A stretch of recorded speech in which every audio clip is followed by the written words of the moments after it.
Here's a question I keep hearing. Are boomers hoarding their wealth?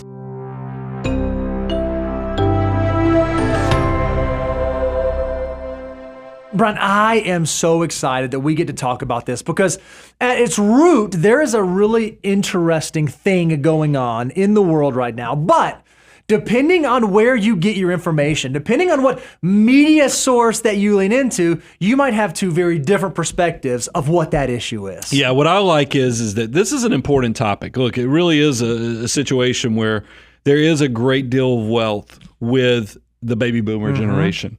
And then there's also younger generations that might be struggling financially.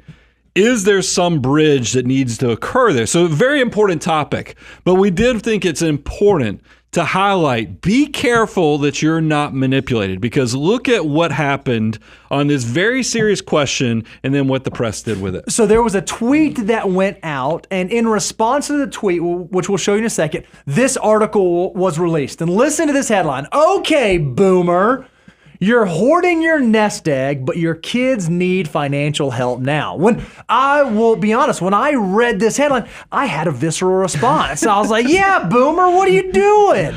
But then we read the article. We actually went through the body, and what the article said was very different than the title that was laid out. Well, you see, they acknowledge that this came from a viral X post asking whether to give your beneficiaries the money today or let them wait to inherit it, and has drawn more than 10 million views.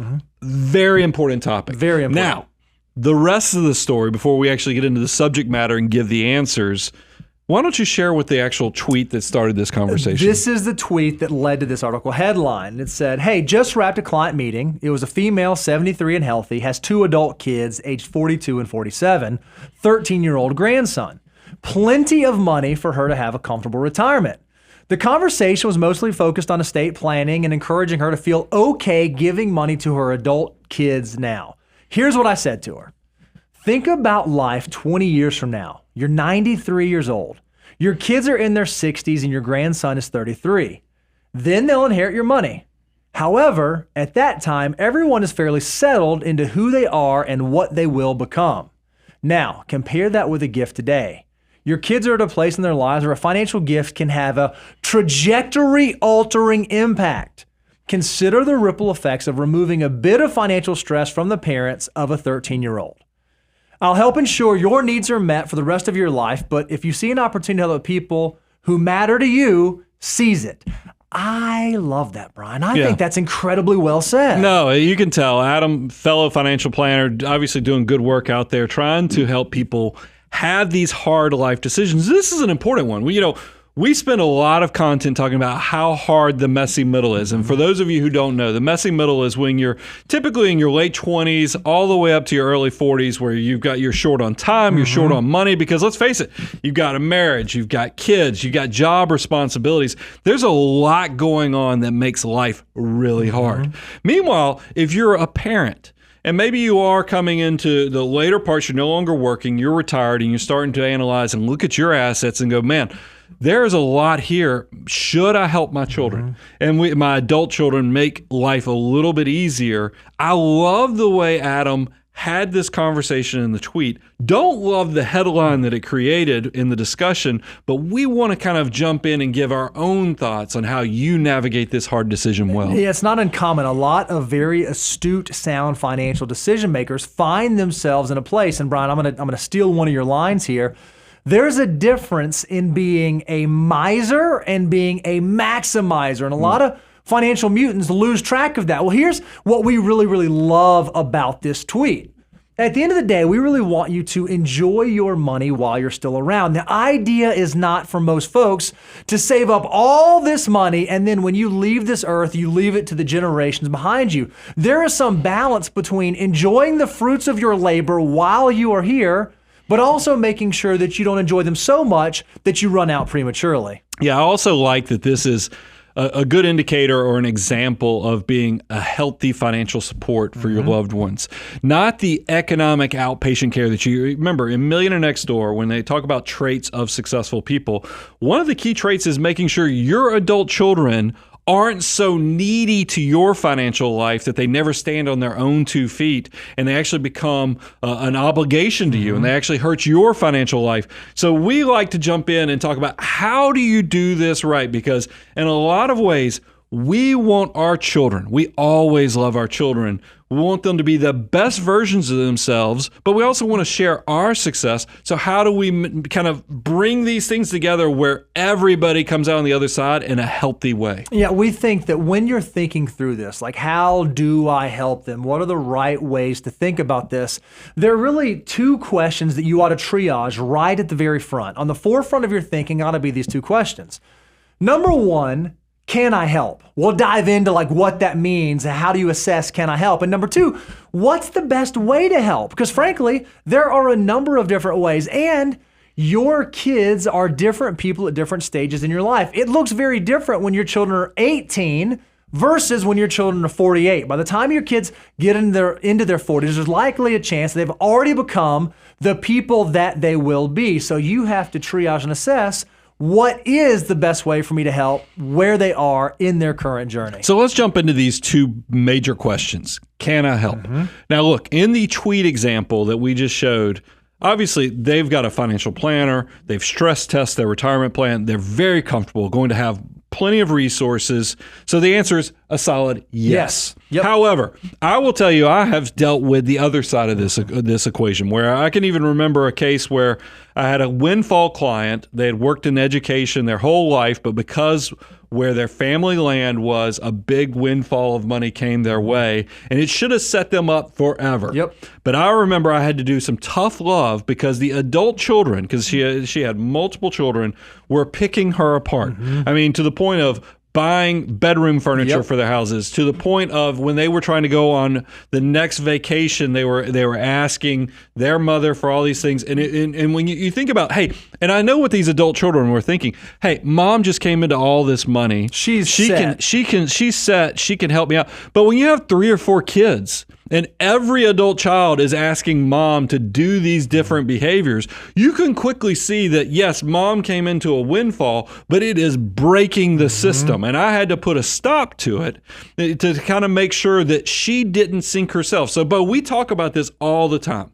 What is something you can do when you're figuring out, can I help? Yeah, one of the things, we always use this analogy. Whenever you get on an airplane, they always tell you, hey, make sure you put on your oxygen mask before you help those around you, before you even help your children. Well, your finances are no different. Before you can start helping others, before you can start being generous towards their financial struggles, you have to make sure that you are on a firm foundation. And unfortunately, when we look just at the numbers broadly, we know that right now, 14% of parents are moving back in with their kids. Now, obviously, some of this may be by choice, and that's wonderful. And that's what we want it to be. We want a family unit. If you want to live together, if you want to move back in, that's a magnificent thing. What I'm worried, though, is that a number of these 14% are not by choice, it's by necessity. It's by parents recognizing, holy cow, I am no longer able to provide for my well-being, and rather than being able to continue to help my kids, I now have to depend on my kids to provide shelter or resources for me. That's not the place you want to be in. And if you can assess early on whether or not you can help, hopefully you can avoid being in that dire situation later on. So let's get into the nuts and bolts here. When you ask yourself, can I help? Don't go off just the emotional stuff. You've got to actually, let's put pen to paper. Let's look at the financial order of operations. Where are you at in this process? Yep. Are you ahead of the curve? Are you behind the curve? Are you right where you're supposed to be? Every one of those answers to those questions about your personal finances are going to help you figure out, can I actually help, or is it to my detriment to actually make this decision? And if you are ahead, that's great. You should help. That's a wonderful thing. But if you are behind, you should be true to yourself, and you should recognize, man, I might not be in the position to be able to provide the help that I want to be able to provide to my kids. But even if that's the case, even if I cannot be the financial resource that my kids need right now, there are a plethora of non-financial ways that you can help your kids and that you can pour into their lives. Well, this is something we talk about a lot. If you're talking about non-financial ways that you can help your adult children, and look, it doesn't have to just be adult children. If a lot of our audience, a lot of our audience is in their late 20s all the way up to the 40s. So your kids are probably still in the house. Mm-hmm. It's not too early to start this process. You've got to teach your children to be good with money. Mm-hmm. And one of the things we like to do is start thinking about how do you start those and model those behaviors well for your children. Bo, you do a great job when you're teaching your children. I think about the three-part system that's very age appropriate, which is the give, save, spend. Can you talk about what you do with your girls and your son? My kids are obviously young, so I can't talk to them about Roth IRAs and Roth conversion strategies and safe withdrawal rates. But I can talk to them about give, save, spend. Every time money comes into their possession, I want them to understand, okay, there's a right thing to do with these dollars and there's a wrong thing. First, we give and then we save and then we spend what's left over. That's a very age-appropriate thing for my kids. But then as your kids age, you want the educational content that you're providing them to also change. So as they get into their teenage and young adult years, there are different topics you'll walk through them with. Yeah, and that's one of the things you've heard me share it many times, but I think it's very well worth repeating, is when your children get to working age, I'm talking about 15, 16 years of age, help them get their first job. Mm-hmm. And then once they start having money coming in, talk to them about what are appropriate behaviors where you need to be saving a portion of your income for the future. And better yet, why don't you take the role of what a lot of employers do? Why don't you prime the pump by actually doing dollar for dollar matches? Yep. I did this with my own daughter, and I've created a beast. I mean, every time she now comes into windfalls of money from work or other things, she will immediately come to me and say, "Hey, Dad, is that deal where you do dollar for dollar matching still working? If so, I want to give you some money to put in the investment account." While she's still in college, I'm like, "Oh yeah, let's do this." And I load her up because I really do think that behavior of understanding giving a little bit of today for that great, big, beautiful tomorrow is so valuable. I also really do make your kids go to work. Mm-hmm. I think about, Bo, you worked in food service. You waited on tables. I worked in fast food and did the drive-through. It is amazing how much of my adult life and the skills I developed working in fast food still have tremendous dividends when I'm dealing with clients, when I'm dealing with coworkers. So make sure that you are letting your children have some chances to learn how to work and build and understand the power of letting your money work, but also a good work ethic. And then even as your kids age and as they get into adulthood, there's even age-appropriate ways that you can do adult education. When your kids begin to have kids of their own, are you encouraging them to make sure they have estate documents in place? Do they have life insurance in place? Are they saving appropriately as you age and you prioritize your financial life? Hopefully so too will your kids begin to prioritize their financial life. And even though you want to be able to provide that education, you want to be able to speak to that, and you want to be able to lean into that for your kids, you want to give them room to fail. You don't want to do everything for them. You want to step back and let them learn lessons on their own, but you can be that sounding board there to say, "Hey, I noticed that you did this. I noticed that you made this choice. Did you think about it this way? Or had you approached it this way? Might that have been valuable?" If they can learn those lessons early on, if they can fail small early in their life, hopefully that'll prevent them from failing big later on in their life. Well, this accountability creates self-reliance, but it also creates them to kind of stand on their own two legs, have skin in the game, create some scarcity in their life, and I think this will serve them well. Because now we're getting to the other side of this. Assuming that your answer was, "Can I help?" and the answer is yes, what are actually the best ways to help so that you don't create a crutch system where they're relying on you to just live their life? Yeah, if the first thing you have to ask is, how financially stable are they? Are they in a tight spot because they're in the messy middle? And frankly, everybody in the messy middle finds themselves in some form of a tight spot. Or are they in a tight spot because of decisions that they are making that are not the sound decisions, they are the less than sound decisions? You need to assess, and you need to be honest with yourself. Are they struggling now because life is just hard? Interest rates are up, housing prices have increased, children are more expensive, groceries is there, inflation Is that why things are tight, or are things tight just because they haven't made the tough decisions early on and they have allowed their lives to be subsidized for you? And you need to have a real assessment of which of those is true and which of those accurately defines where your kids really are. And I have a good example. We did a Q&A show, and I remember the question came in is, hey, it was two things that kind of came to mind. Was my adult children got their first job, they're still on my health insurance.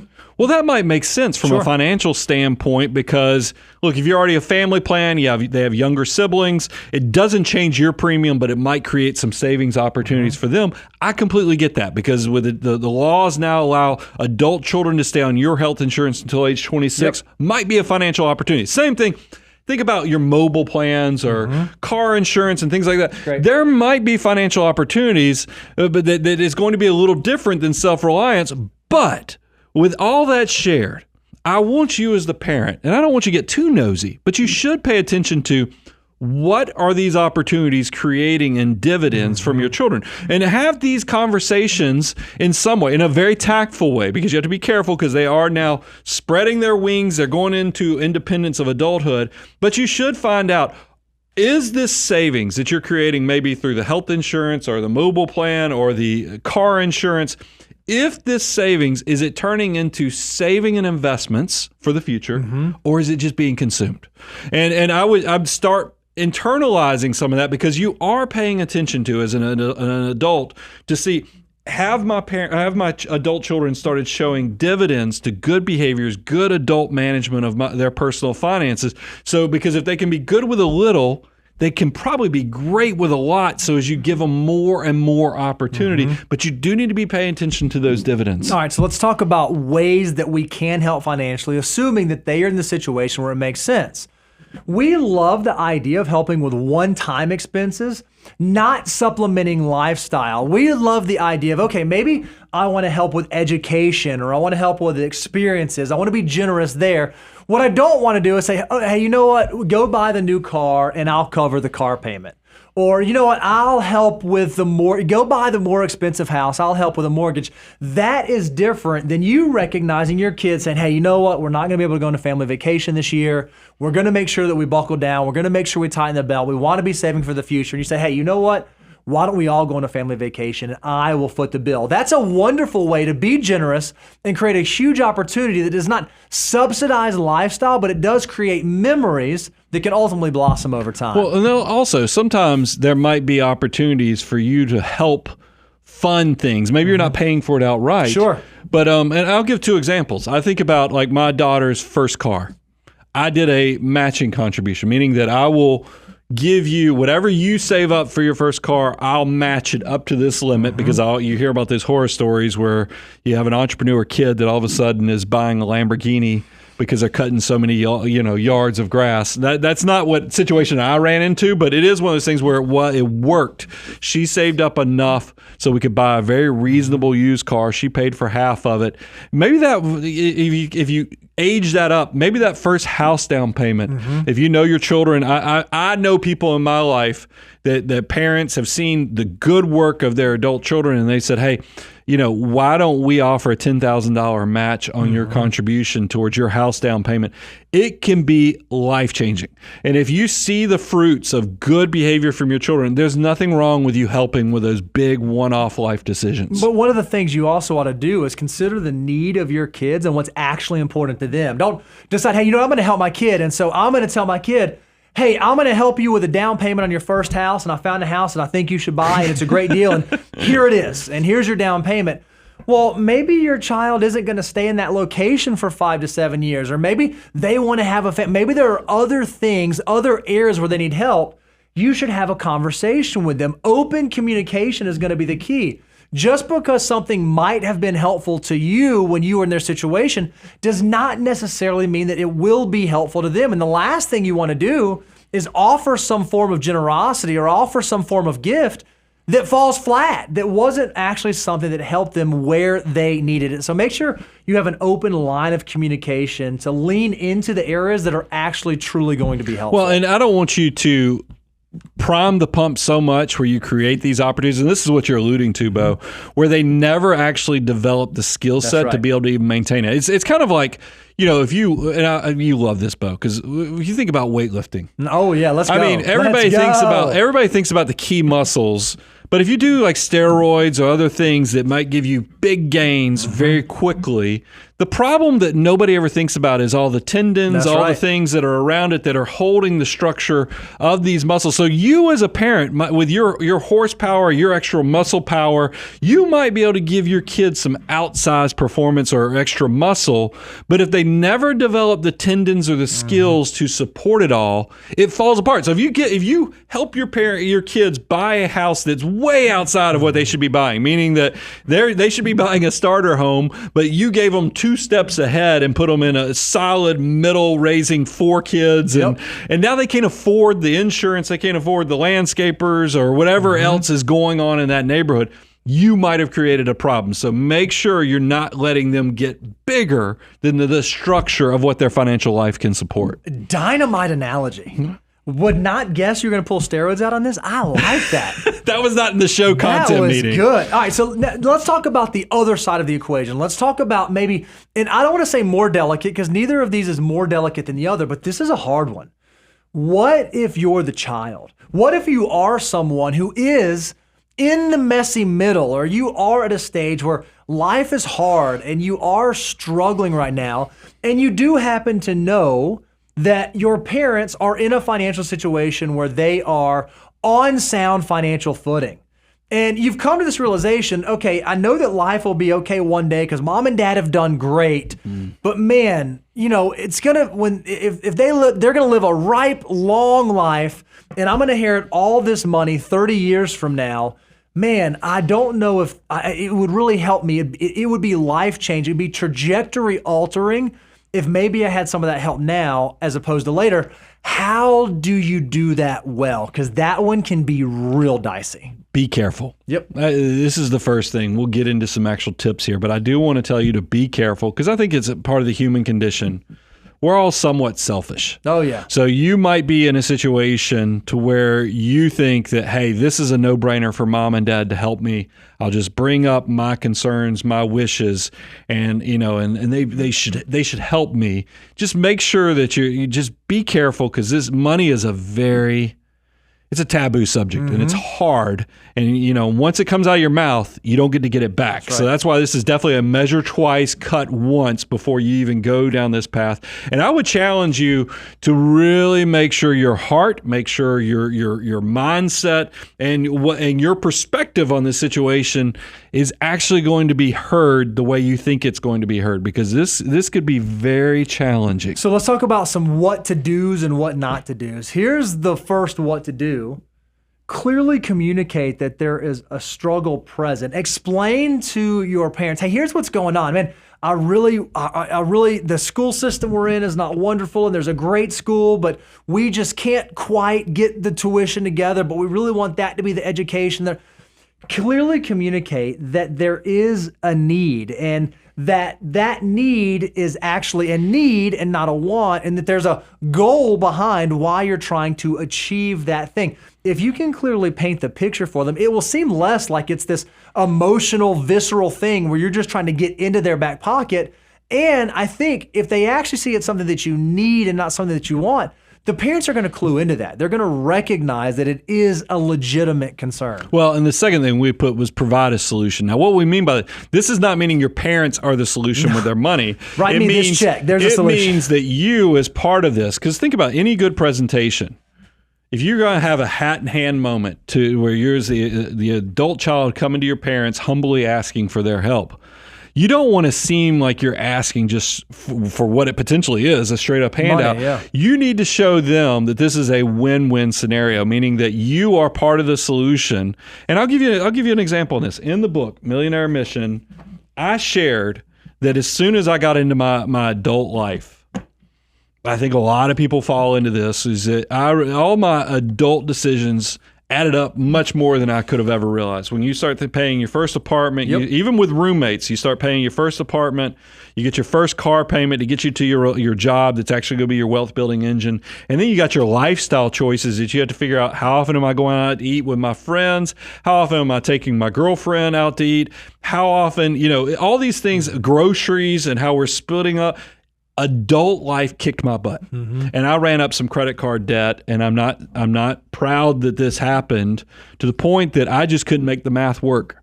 And I had to call my father, and I said, look, I can't, I'm $300 short, which, it was very humbling, but I shared with him that I would never make this mistake again. I was already trimming certain things. I was going to start, taking my lunch to work, and I shared the solution. And then I'll tell you, internally, it tore me up inside to know what a disappointment I was to my parents to have this perceived success. I'd graduated, got my first big job, and then here I was coming right back to them asking for money because I couldn't do it on my own. I made sure internally that I said, look, you're never, ever, ever going to put yourself in this situation again. And I created a solution for myself. So there's nothing wrong. I did the right thing instead of paying the high interest credit card debt.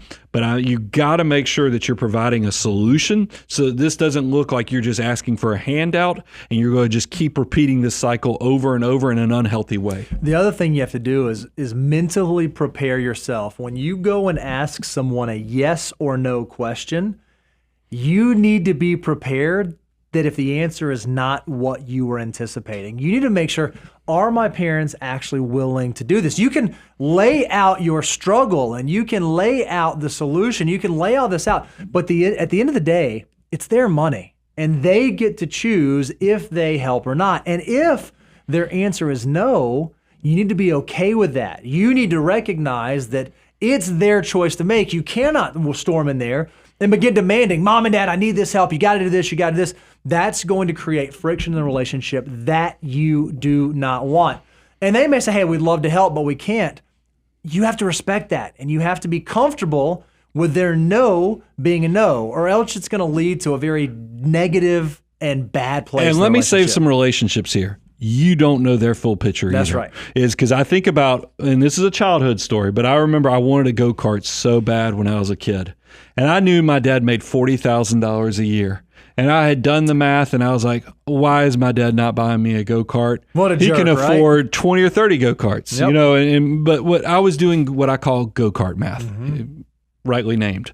Because what I wasn't realizing was, hey, as an adult, you have mortgages, you got kids' education, you've got, all the after school things, you've got all the groceries, you've got all the expenses that nobody tells you as a kid that you have.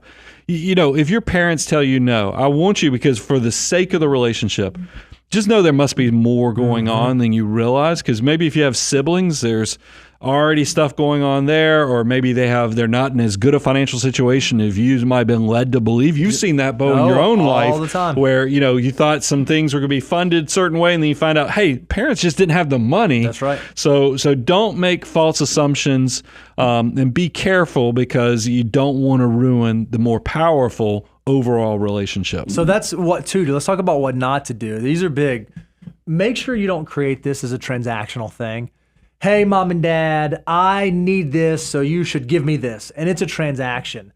This, if they choose to help you, and if this is something that's a part of your financial plan, it needs to be driven by the relationship and not the transaction. If you let the transaction drive it and it just feels transactional, nobody wins in that scenario. It's not good for you. It's not good for your parents. It's not what the original tweet of this show was getting at. That is a very, very different thing. So be careful not to let it turn into purely transactional. Yeah, and I hope for my audience that maybe is on the side of this where you are the adult, you've done well, you've saved well, you've planned well, and you're ahead of the curve.